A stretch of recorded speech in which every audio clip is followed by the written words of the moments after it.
What normally would be just the sound of a plane engine starting was the sound of an opportunity of a lifetime to flyers at the Purdue University Airport Saturday. Read about him since I was a kid, watched this airplane fly over forever, decided just had to do it. One of 6 working B-17 aluminum overcasts made the stop at the airport.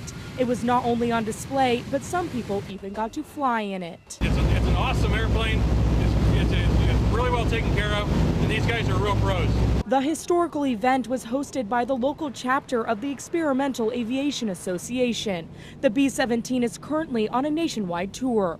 This particular plane was built in 1945. It did not see combat, but thousands like it did. Primary heavy bomber, the primary purpose was to fly to a target, sometimes 5-6 hours in the air, bomb the target, and then fly home. A ride costs $475. It's not cheap, but it takes a lot of upkeep to get a classic up in the air. This aircraft has been given a special authorization by the FAA to actually carry passengers. With that comes a heightened standard for maintenance. Typically, they do a specific degree of maintenance at 30 hours and then even a more expanded maintenance at 120 hours of service. But one group who did not have to pay the price, World War II veterans. All were treated to a ride. Veteran Raymond Miller flew B-17s during the war. Although the bomber on display did not see combat, Miller says it looks just like the one he flew for hours. I had about 640 hours of flying time. Quite a bit of it was in this 4-engine heavy bomber.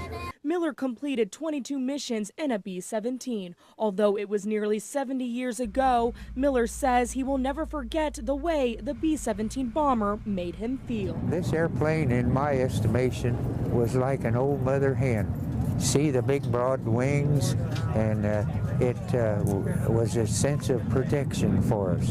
Reporting high above West Lafayette, Kelly Roberts, News 18.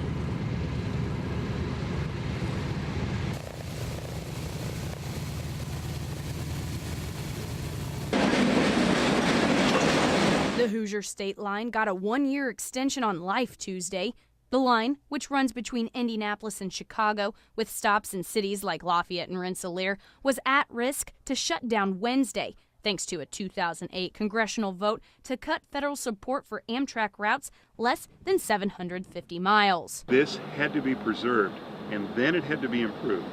Right now it's not pretty, but in the long run, this will be one of the most popular trains in America. As part of the agreement, Indianapolis, Crawfordsville, Rensselaer, Lafayette, West Lafayette, Tippecanoe County, and Beech Grove will make monthly payments to keep the line running.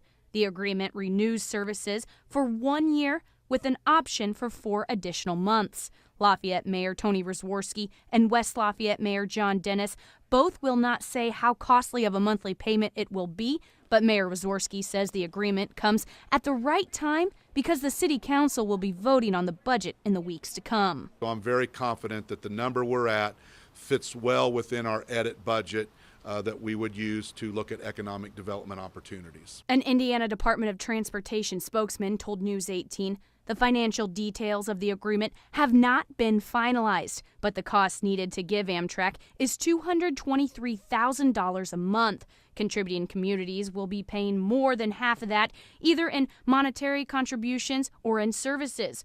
Rosworski says the agreement is the first step. The next step is working to improve the line. The service has to improve. There are things that we want to happen with frequency of trains, on-time service, amenities that are available, and all those things have to be worked out